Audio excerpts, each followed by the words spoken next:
Наездата од диви свињи на еден или на друг начин се повеќе станува регионален и европски проблем. Кај нас големената бројност на овој дивеч е проследена со појава на африканска чума и други заразни болести. Од ловечките здруженија во источниот дел на државата алармираат на пронајдени угинати животни со различна големина, а како последица на болестите.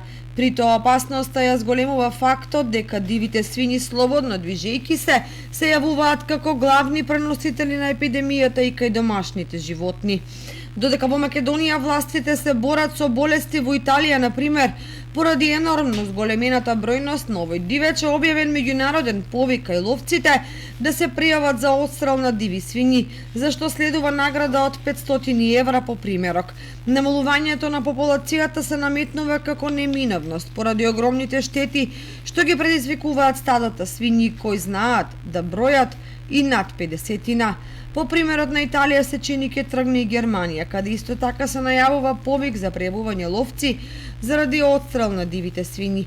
Во нашата земја поголеми проблеми со дивите свињи имаат земјоделците од западниот дел, каде дали поради понедостапните планински терени или поради поголемиот број на ловци, популацијата на свињите е значително поголема.